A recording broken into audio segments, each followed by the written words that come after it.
Bookshelf talk में बहुत बहुत स्वागत है।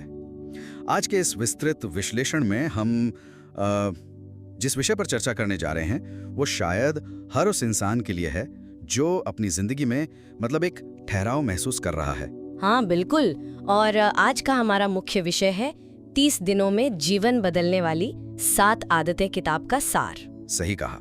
और इस चर्चा का हमारा जो मुख्य उद्देश्य है वो यह समझना है कि कैसे दैनिक जीवन की छोटी छोटी आदतें किसी बड़े चमत्कार से कहीं ज्यादा प्रभावी होती हैं और कैसे यही आदतें हमारे भविष्य की पूरी रूपरेखा तैयार करती हैं। हम अक्सर ये मान बैठते हैं कि जिंदगी अचानक हुए किसी जादुई पल या किसी एक बड़े फैसले से बदलती है। चलिए इसे थोड़ा विस्तार से समझते हैं। सफलता मेरा मतलब है कोई लॉटरी का टिकट नहीं है। ये तो हमारी रोजमर्रा की उन छोटी छोटी आदतों का नतीजा है जिन्हें हम हर दिन दोहराते हैं बिना किसी के देखे। जो आज हम हैं वो पिछले कई सालों की आदतों का ही परिणाम है ना? बिल्कुल समान है। वो उनकी बुद्धिमत्ता या उनका पैसा नहीं है। तो फिर वो क्या है? वो उनकी मनोवैज्ञानिक और शारीरिक आदतें हैं। चाहे हम व्यापार जगत की बात करें या खेल की। एलन मस्क, वॉरेन बफे या विराट कोहली को ही ले लीजिए। उनकी सफलता के पीछे कोई रहस्य नहीं बल्कि एक वैज्ञानिक रूप से काम करने वाला अनुशासन है। अनुशासन सफलता को एक चुंबक की तरह अपनी ओर खींचता है और आलस्य हमेशा असफलता को बिना बुलाए मेहमान की तरह ले आता है।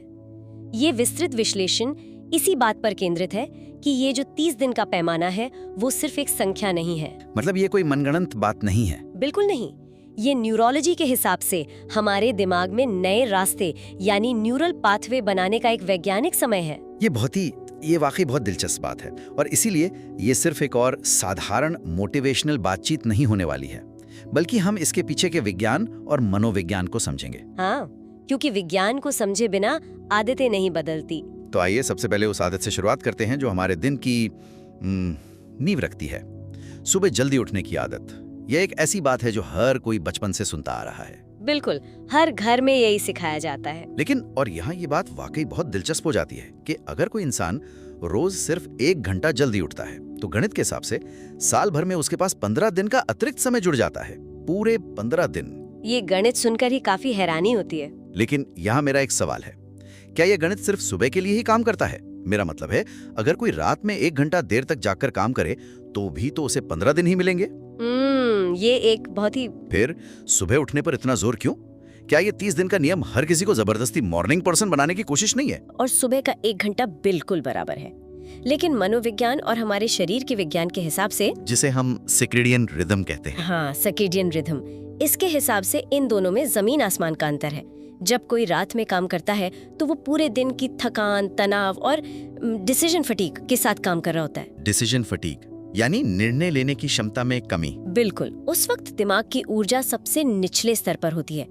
लेकिन जब इंसान सुबह जल्दी उठता है तो वो एक प्रोएक्टिव यानी सक्रिय स्थिति में होता है। वो एक ताजा शुरुआत होती है। एकदम। सुबह के उस 1 घंटे में बाहरी दुनिया से कोई दखल अंदाजी नहीं होती, कोई मेल नहीं, कोई फोन कॉल नहीं। ये सिर्फ समय प्रबंधन नहीं है, ये अपनी मानसिक ऊर्जा का प्रबंधन है। तो जो लोग सुबह 8-9 बजे उठते हैं उनका क्या? 8 बजे उठकर सीधे फोन देखने वाला इंसान रिएक्टिव मोड में दिन शुरू करता है। वो दुनिया की मांगों पर बस प्रतिक्रिया दे रहा है, जबकि 5 या 6 बजे उठने वाला इंसान अपने दिन को अपनी शर्तों पर डिजाइन करता है। यह नजरिया वाकई सोचने पर मजबूर करता है। यानी सुबह जल्दी उठना घड़ी से ज्यादा दिन के पहले हिस्से पर अपना नियंत्रण स्थापित करने के बारे में है। यही इसका मूल मंत्र है। अब अगर हमने सुबह का वो अमूल्य समय निकाल लिया तो उसका करना क्या है?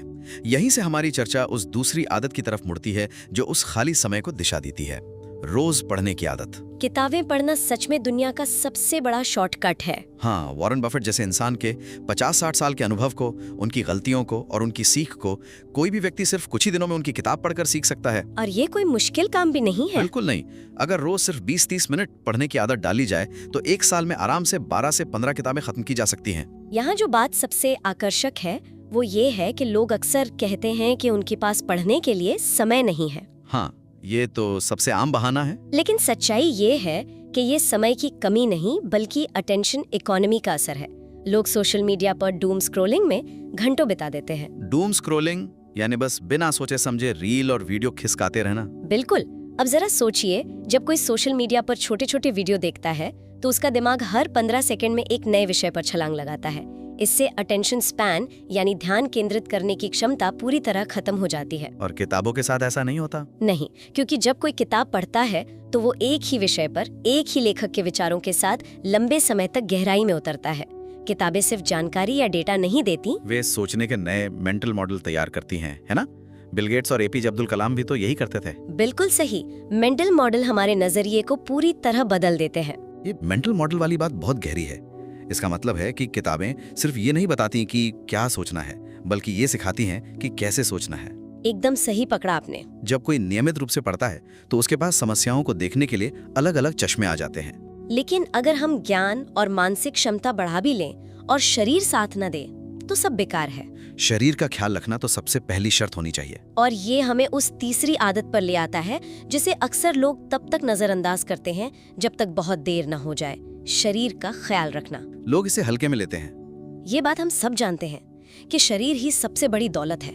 लाखों रुपए कमाकर भी बीमारियों के साथ खुश नहीं रहा जा सकता। लेकिन जो लोग दिन रात अपने करियर या बिजनेस को बनाने में लगे हैं, उन्हें रोज व्यायाम करना समय की बर्बादी लग सकता है। यही वो जगह है जहां लोग सबसे बड़ी गलती करते हैं। वे शरीर और दिमाग को दो अलग अलग चीजें मान लेते हैं। एक मशीन का उदाहरण लीजिए। बिना रुके चलने वाली मशीन आखिर में टूट ही जाती है। हाँ, उसका मेंटेनेंस बहुत जरूरी है। आधुनिक विज्ञान स्पष्ट रूप से बताता है कि दिमाग और शरीर एक ही तंत्र का हिस्सा है। इसे थोड़ा वैज्ञानिक नजरिए से समझते हैं। जब कोई व्यक्ति रोज 20-30 मिनट का व्यायाम करता है, टहलता है या योग करता है, तो उसके शरीर में रक्त का प्रवाह तेज होता है और दिमाग तक भारी मात्रा में ऑक्सीजन पहुंचती है। बिल्कुल। और इससे दिमाग में BDNF नामक एक प्रोटीन रिलीज होता है। BDNF? हाँ, ब्रेन डिराइव्ड न्यूरोट्रॉफिक फैक्टर। इसे विज्ञान की भाषा में दिमाग के लिए खाद या फर्टिलाइजर कहा जाता है। यह नई चीजें सीखने और याददाश्त बढ़ाने के लिए बहुत जरूरी है। तो व्यायाम सिर्फ डोले शोले बनाने या वजन कम करने के लिए नहीं है, ये सचमुच दिमाग की कार्यक्षमता बढ़ाने का एक तरीका है। 100%। और अगर नींद पूरी करने या जंक फूड की बात करें तो हम अक्सर स्वाद के चक्कर में पड़ जाते हैं। लेकिन क्या इसका सीधा असर हमारी उत्पादकता पर भी पड़ता है? बहुत गहरा असर पड़ता है। जब कोई इंसान बहुत ज्यादा चीनी या भारी जंक फूड खाता है तो शरीर में ब्लड शुगर का स्तर अचानक बहुत तेजी से बढ़ता है और फिर उसी तेजी से नीचे गिरता है, जिसे शुगर क्रैश कहते हैं। हाँ, शुगर क्रैश। और इसकी वजह से ब्रेन फॉग होता है, यानी सोचने समझने की स्पष्टता खत्म हो जाती है। आप लाख कोशिश कर लें, लेकिन उस स्थिति में आप कोई भी जटिल काम या महत्वपूर्ण निर्णय नहीं ले सकते। इसी वजह से विराट कोहली या बड़े बड़े उद्योगपति फिटनेस पर इतना ध्यान देते हैं। बिल्कुल। वे फिटनेस को सर्वोच्च प्राथमिकता इसलिए नहीं देते क्योंकि उन्हें कोई मॉडलिंग करनी है, बल्कि इसलिए देते हैं क्योंकि उन्हें पता है कि अगर शरीर में ऊर्जा का स्तर स्थिर नहीं रहेगा तो वे 14-15 घंटे काम नहीं कर पाएंगे। एक बीमार या थका हुआ शरीर सबसे ज्यादा समय बर्बाद करता है। ये बहुत ही सटीक विश्लेषण है। एक तरह से खराब खान पान और व्यायाम की कमी उस समय को चुरा रही है जिसे सुबह जल्दी उठकर बचाया गया था। एकदम सही। सारा किया कराया बेकार हो जाता है। अब जब हमारे पास ऊर्जा भी है और ज्ञान भी, तो हमें एक दिशा की जरूरत होती है। यहीं पर चौथी आदत आती है, लक्ष्य तय करने की आदत। अक्सर लोग कहते हैं कि बिना दिशा की नाव समंदर में भटक जाती है। ये एक पुरानी कहावत है, लेकिन आज भी पूरी तरह से सच है। लेकिन अगर हम इसे आज के संदर्भ में देखें तो हर किसी के पास कोई ना कोई लक्ष्य तो होता ही है। जैसे मुझे बहुत पैसा कमाना है या मुझे एक बड़ी कंपनी बनानी है। फिर भी लोग सफल क्यों नहीं हो पाते? क्या सिर्फ लक्ष्य होना काफी नहीं है? ये एक बहुत ही महत्वपूर्ण सवाल खड़ा करता है कि लक्ष्य तय करने का सही तरीका आखिर है क्या? मुझे बहुत पैसा कमाना है कोई लक्ष्य नहीं है, यह सिर्फ एक इच्छा है। तो फिर असली लक्ष्य कैसा होना चाहिए? लक्ष्य हमेशा स्पष्ट, मापने योग्य और समय सीमा के भीतर होना चाहिए। जैसे अगर आपको किसी नए शहर में बिना नक्शे के छोड़ दिया जाए तो आप बस गोल गोल घूमते रहेंगे। हाँ, बिना नक्शे के तो कहीं पहुंचना नामुमकिन है। मनोविज्ञान में एक अवधारणा है जिसे रेटिकुलर एक्टिवेटिंग सिस्टम यानी RAS कहते हैं। ये हमारे दिमाग का वो हिस्सा है जो हमारे आसपास की अरबों जानकारियों में से सिर्फ उसी चीज को हमारे ध्यान में लाता है जो हमारे लिए महत्वपूर्ण है। तो अगर लक्ष्य स्पष्ट होगा तो दिमाग उसी दिशा में काम करेगा। बिल्कुल। जब कोई अपने लक्ष्य को बिल्कुल स्पष्ट रूप से लिख लेता है तो उसका दिमाग अपने आप उन अवसरों को पहचानने लगता है जो पहले भी वहां थे लेकिन कभी नजर नहीं आए थे। स्पष्ट लक्ष्य होने से व्यर्थ के कामों से ध्यान हटता है और ऊर्जा सही दिशा में लगती है। तो इसका मतलब है कि लक्ष्य को सिर्फ सोचना काफी नहीं है, उसे छोटे छोटे हिस्सों में तोड़ना जरूरी है। हाँ, इसे टुकड़ों में बांटना सबसे अहम है। जैसे अगर किसी को 1 साल में 1 लाख रुपए कमाने हैं तो वो सीधा 1 साल का पहाड़ नहीं देख सकता।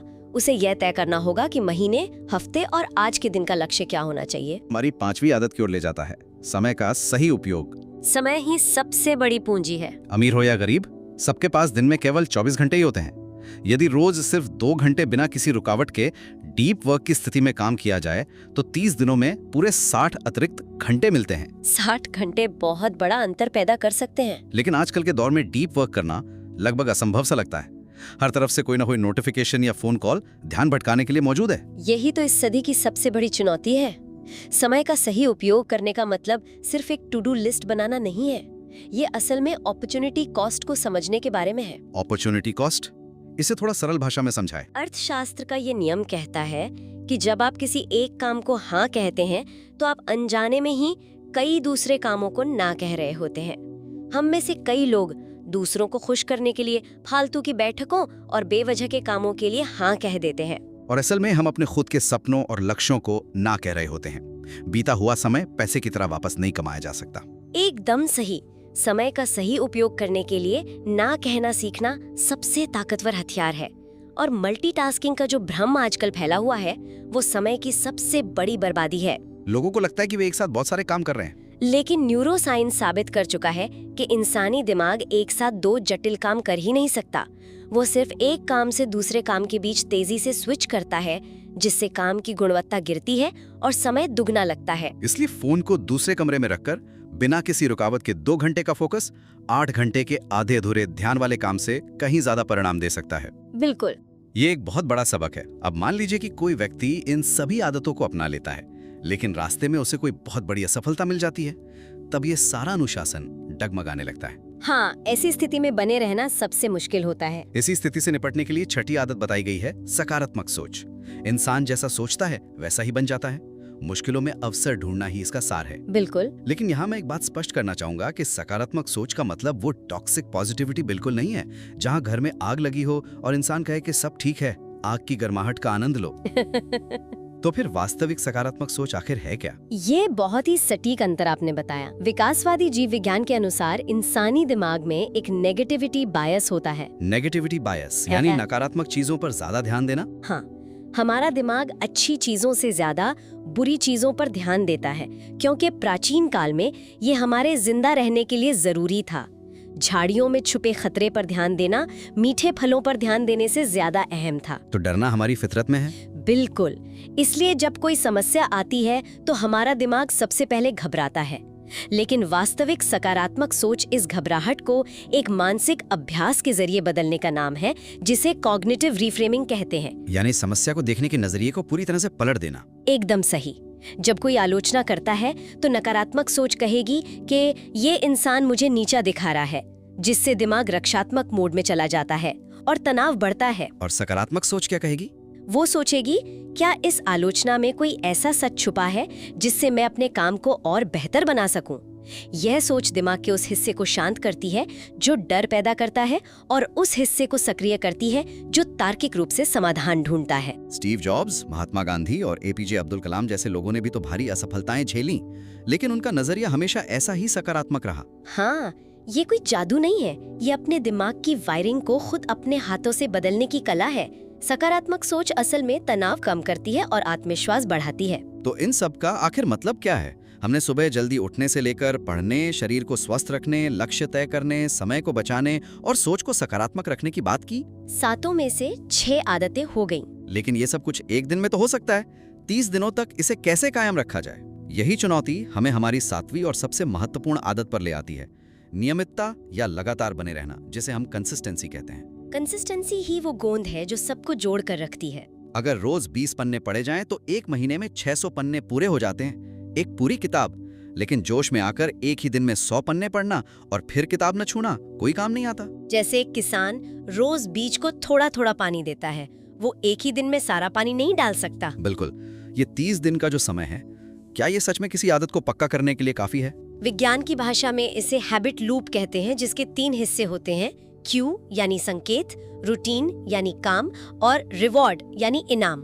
तो ये लूप काम कैसे करता है? जब कोई शुरुआत के 10-15 दिन कोई नई आदत अपनाता है तो उसे बहुत मानसिक और शारीरिक ऊर्जा लगानी पड़ती है, क्योंकि दिमाग पुराने रास्ते पर ही चलना चाहता है। बदलाव में हमेशा तकलीफ होती है। लेकिन जब वही काम 30 दिनों तक लगातार किया जाता है तो दिमाग के न्यूरॉन्स के बीच के कनेक्शन मजबूत होने लगते हैं। इसे न्यूरोप्लास्टिसिटी कहते हैं।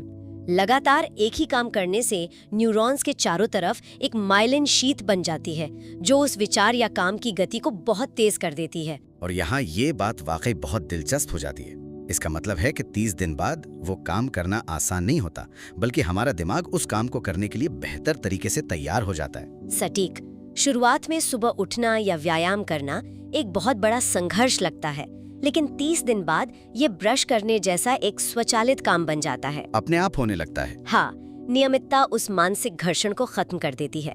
इसीलिए कहा जाता है कि सिर्फ शुरुआत के कुछ हफ्तों तक अनुशासन की जरूरत होती है, उसके बाद तो आदत खुद ब खुद इंसान को आगे ले जाती है। क्या बात है। तो आज के इस पूरे विस्तृत विश्लेषण को अगर हम समेटें तो ये साफ है कि ये सातों आदतें अकेले छोटी लग सकती हैं, लेकिन जब इन्हें एक साथ 30 दिनों तक अपनाया जाता है तो इनका असर कई गुना बढ़ जाता है।